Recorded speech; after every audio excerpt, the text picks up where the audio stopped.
It started simple, the way these things usually do. Mark had been my best friend since college. Funny, loyal, the kind of guy you'd trust with your life. We'd been through everything together.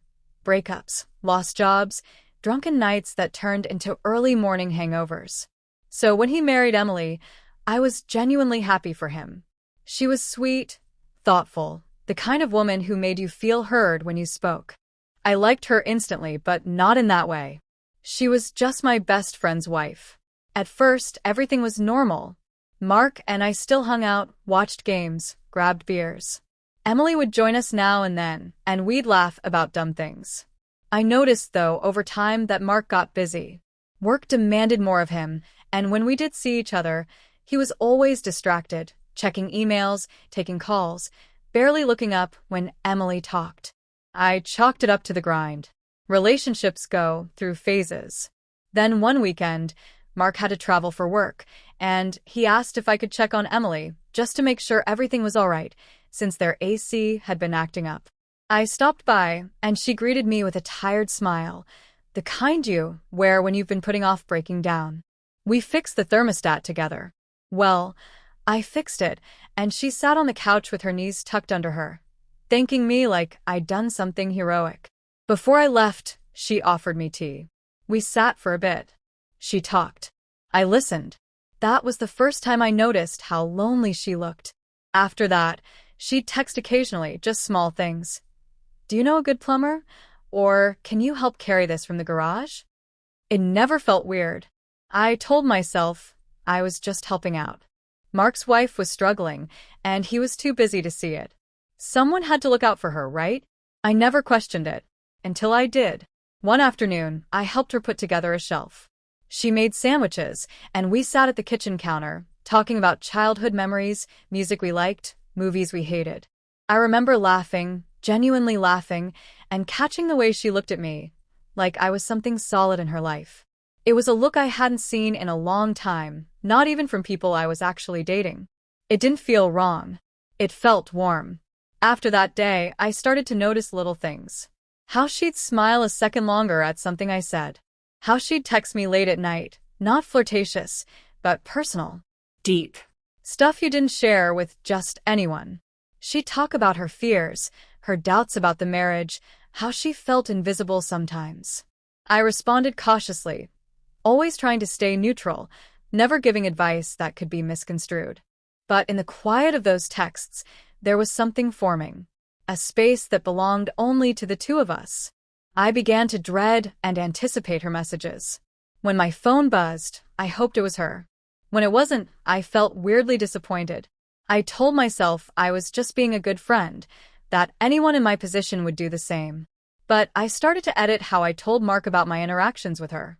Yeah, Emily said something funny the other day, I'd say, glossing over the hour-long conversations or the way we'd sat on the couch with our knees almost touching. There was a time she called me out of the blue, voice shaking. Her car had stalled, and Mark wasn't answering. I drove over without thinking. I picked her up, calmed her down, took her to a coffee shop. She wrapped her hands around the cup like it was the only warmth in her life. When she looked at me, there was something in her eyes I tried to ignore. That night, I couldn't sleep. My head was full of her voice. One weekend, Mark invited me over for a barbecue. Emily was there, smiling like everything was fine. But when she handed me a plate, our fingers brushed, and I swear the air shifted. I looked at her. She looked back. Just for a second. No one else noticed. But in that moment, I felt it. We were balancing on a line that shouldn't have existed. I started pulling back. Not obviously, but enough to convince myself I was doing the right thing. I took longer to respond to her texts. I said I was busy when she asked for help. She didn't push, but I could tell she noticed. Her messages got shorter, less frequent. I should have felt relieved. Instead, I felt like something valuable was slipping away. Mark, clueless as ever, thanked me again for looking out for her. I nodded, smiled, and tried not to feel like a fraud. He trusted me with everything, his secrets, his family, his wife. I was supposed to have his back. But I was starting to see his wife in a way I never expected. And worse, I think she was starting to see me the same way. The guilt wasn't sharp yet. It was soft. A dull throb. But it was there, creeping into my chest every time I thought about her. I started wondering how we'd gotten here. There was no grand moment. No plan. Just slow steps, one after the other, until suddenly I was closer to her than I ever intended to be. One night, she sent me a voice note. Just 30 seconds of her thanking me, for being kind, for being present, for listening. She said, "I don't know what I'd do without you." I listened to it twice. Then I deleted it. I didn't want it on my phone. I didn't want proof. But the words lingered. They settled in the back of my mind like a secret I couldn't unhear. That's when I knew this wasn't just casual help. This wasn't just being a good friend. I was emotionally involved. Whether or not I'd admit it, I wanted something from her. Her attention, her affection, maybe even her love. And even if I wasn't acting on it physically, I was crossing a line that friendship didn't cover. The worst part? I still didn't stop. I told myself distance would fix everything. If I created space, the feelings would fade. But that's not what happened. The silence between us didn't bring clarity. It brought tension. She stopped texting for a while. I noticed. More than I should have. I kept checking my phone like a habit I couldn't quit. When she finally did reach out, it was just a simple, "Hope you're okay." But those 4 words hit harder than they should have. We started talking again, more cautiously this time. Less frequent, more meaningful. Every word carried weight. I'd reply with measured care, like I was trying not to admit how much I looked forward to every message. One night, she told me Mark had missed their anniversary. He'd called from a hotel room and said he forgot. I didn't know what to say. Part of me was angry for her. Another part was selfishly glad he was messing up. That same night, she asked why I'd pulled away. I could have lied. I should have. Instead, I said I didn't want to make things complicated. She replied, "They already are." That was the moment I knew we were both pretending not to acknowledge what had become obvious. We weren't just friends anymore. She wasn't just someone I cared about. She'd become someone I needed. The line between support and emotional attachment had been erased. I wasn't just showing up, I was prioritizing her, even in my thoughts. I'd compare people I dated to her. No one measured up. I started noticing her voice in my head when I faced a problem, as if her opinion mattered more than anyone else's. Even Mark's. He still had no idea. He'd talk about work, about how stressed he was, about how he and Emily weren't connecting lately. I'd nod, pretending I didn't know the full story. Pretending I wasn't part of the reason they drifted. He said he was thinking about couples therapy. Emily hadn't mentioned that. She was probably done trying. Once he asked me if I thought Emily seemed distant. I froze for half a second, then said maybe she was just overwhelmed. He nodded, said he appreciated my insight. The guilt burned in my throat. I was helping her be distant. I was the one who listened when he didn't. And I hated how good it felt to be the one she trusted. I started catching myself fantasizing. Not about the physical part, about the life we'd have if things were different. I imagined waking up beside her, hearing her laugh at my dumb jokes, not feeling like a secret. These thoughts didn't feel like betrayals when they came. They felt like possibilities. That was the dangerous part. She started confiding in me more deeply. Her fears about staying in a marriage where she felt unseen. She said she didn't recognize herself anymore. I told her she deserved to feel chosen. She looked at me through the phone screen and said nothing, but the silence was heavy. That silence said everything. I told myself I hadn't done anything wrong. No kisses, no touches. But we both knew that was just a technicality. Emotionally, I was wrapped around her. And so was she around me. Every message was a tether. Every call tightened it. Every time I considered walking away, she'd say something that made me stay. There was a night she sent me a picture of a book I once recommended. "Finally reading it," she said. I smiled like an idiot. A normal photo, but it felt intimate. Not because of what it was, but because she wanted to share it with me. That kind of closeness wasn't accidental. I began lying to myself, saying I'd never act on it, so it wasn't a big deal. But then I'd remember the way she talked to me versus the way she talked to Mark. There was a softness in her voice when she spoke to me. a calm she saved just for our conversations. She'd ask me how I was sleeping, what my dreams were, if I ever thought about leaving the city. Mark never asked me those things. Emily did. I tried going on dates again. I forced it. Tried to find someone who'd pull me out of the gravity I was caught in. But I'd end up comparing them to her. It was unfair. I couldn't give anyone a real chance because I was emotionally tethered to someone I had no right to want. I started hating myself in quiet moments. When I was alone and no one was texting me, I'd stare at the ceiling and wonder how I let it get this far. But the truth was, it hadn't been a single moment. It had been hundreds of small choices. Each one felt harmless at the time, but together, they built something undeniable. Mark kept calling me his brother. Told me I was the only one he trusted. Said I was the one constant in his life. And I'd smile, lie straight through my teeth, and change the subject. I justified it by saying nothing had happened. But everything had. Just not in the way he could see. I remember one afternoon I drove past their house. I wasn't even supposed to be in that area. But I slowed down, heart racing, wondering if she'd be outside. She wasn't. But the fact that I looked says more than I'd like to admit. I was craving her presence like a habit. We met for lunch after a few weeks of silence. It wasn't planned. She saw me post something about being in the area, and she messaged. I should have said no. But I didn't. She looked tired but beautiful in that effortless way she always did. We talked like old friends, but the undercurrent was different now. She asked if I was okay. I said I was managing. She said she missed talking. I said I missed it too. Before we left, she asked me if I thought we were bad people. I said, not yet. But I think we both knew the answer was more complicated. That night, I lay awake, playing the entire conversation over and over in my head. Every word, every pause, every look. I wasn't confused anymore. I knew what I wanted. And I knew I couldn't have it. Not without destroying something. But desire doesn't wait for permission. And neither does loneliness. I thought emotional closeness was harmless. That as long as there was no physical line crossed, I could keep pretending we were innocent. But now it felt like we were just two people slowly falling into a space that was only going to get darker. We were past the point of undoing. And the worst part was, neither of us was pulling away anymore. We were leaning in. Mark had a last-minute trip come up. He called me on a Thursday and asked if I could swing by to help Emily with a cabinet she wanted to move.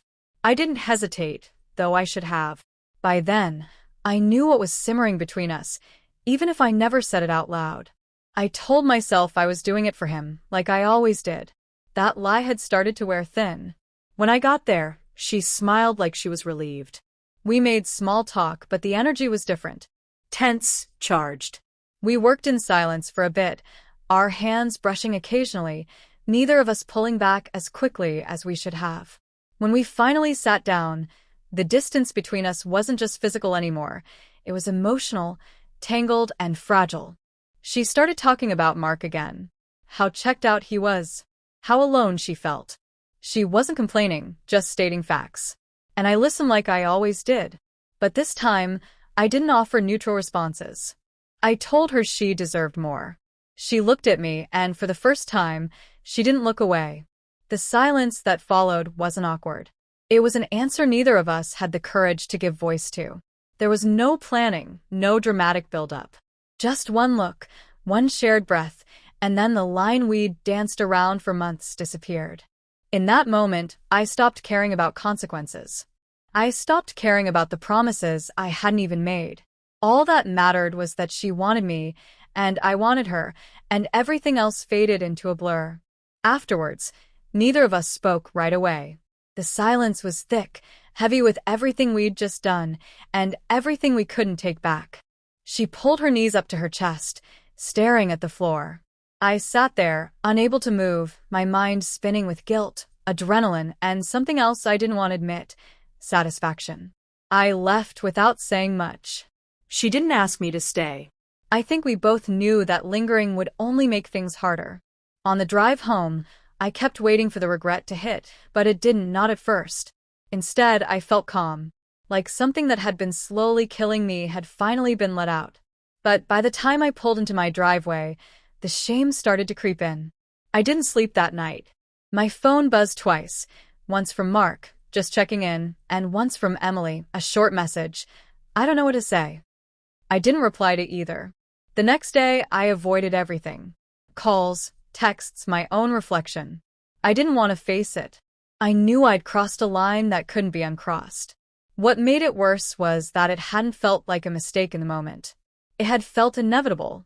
Mark came back 2 days later. I saw his car in their driveway as I drove past, and I felt my chest tighten. I wondered if she'd tell him. I wondered if she was even speaking to him. I didn't know how to act around either of them anymore. So I avoided them both. She reached out again, asking if we could talk. I said no. I couldn't trust myself around her. She said she understood.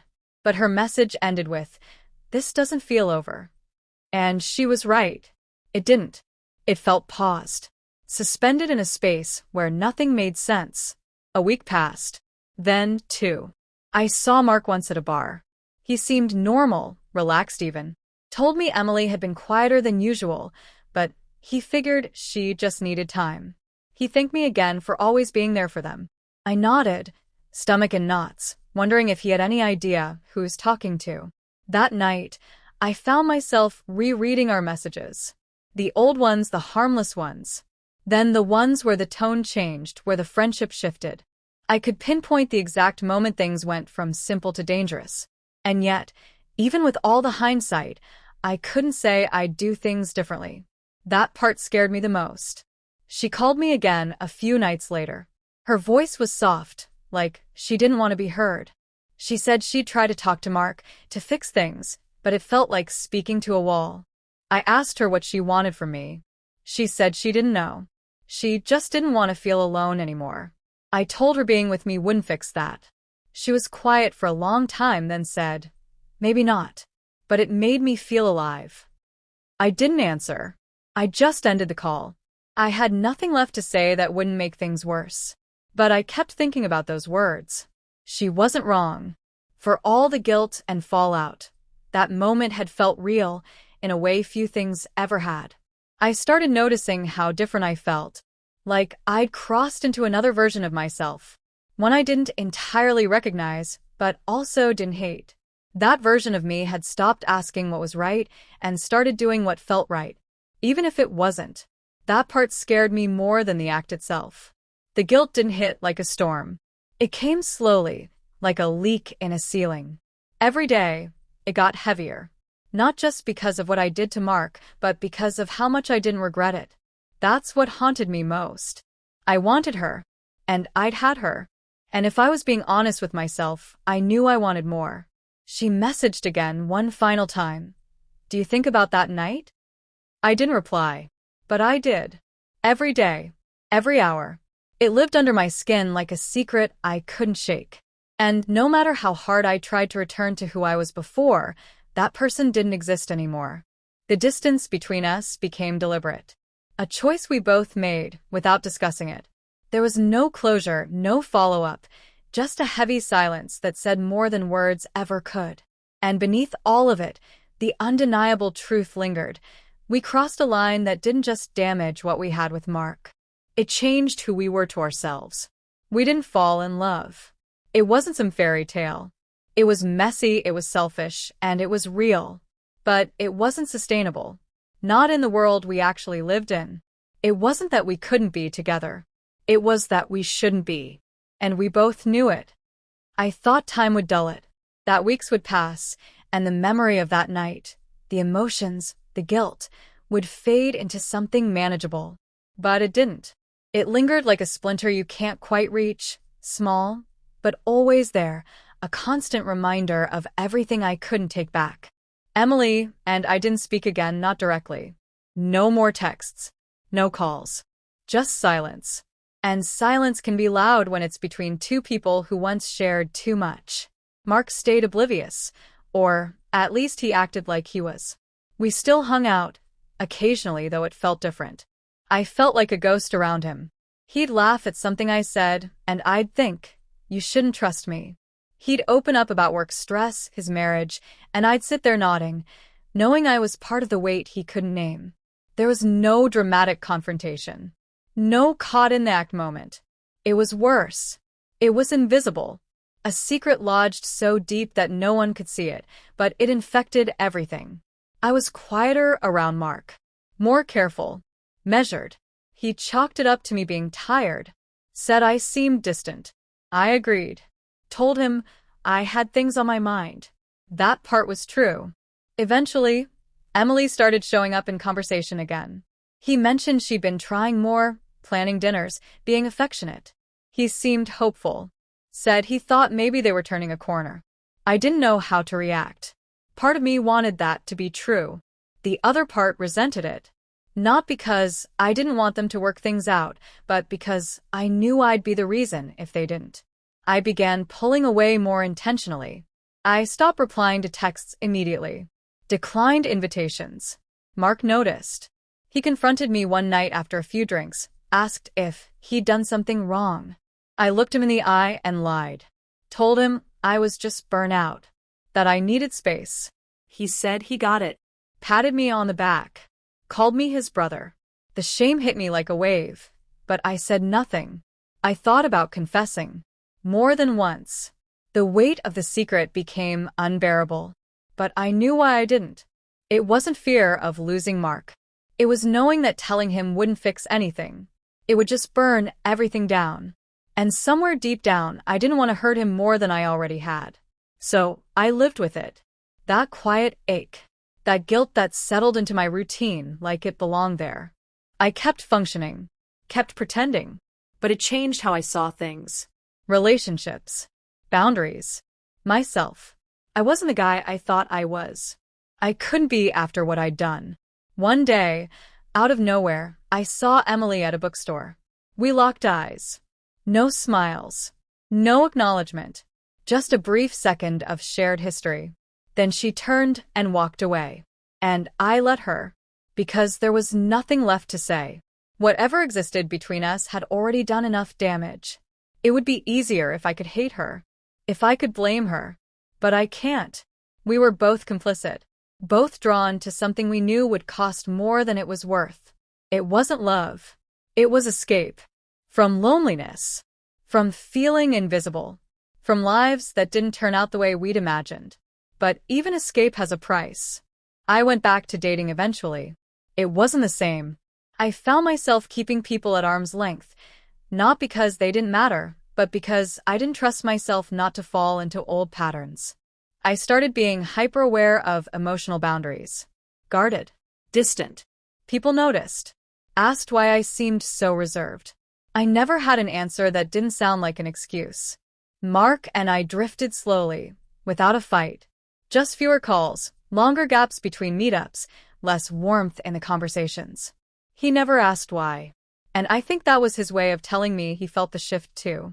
Maybe he suspected something. Maybe not the full story, but enough to know something had cracked and couldn't be patched. One night, months later, I got a message from Emily. Just 3 words. I'm sorry too. I didn't reply. Not because I didn't feel the same, but because replying would reopen something I'd fought hard to bury. I deleted it and sat there in silence for a long time, letting the weight of those words settle. Regret doesn't always scream. Sometimes it whispers. In the moments you least expect. A song on the radio. A question from a friend. An empty Sunday afternoon. And every time it comes back, it reminds me of what I lost.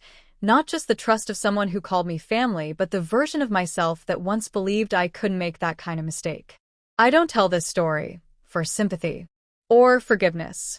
I tell it because sometimes the worst mistakes aren't the ones that explode. They're the ones that erode. Quietly. Slowly. Piece by piece. Until you look around and realize you're standing in the ruins of a bridge you burned without even striking a match. I live with it now. The memory. The silence. The absence. There's no neat ending, no closure that ties it all up. Just the understanding that I became someone I swore I'd never be, and the hope that maybe, with enough time and honesty, I won't always be.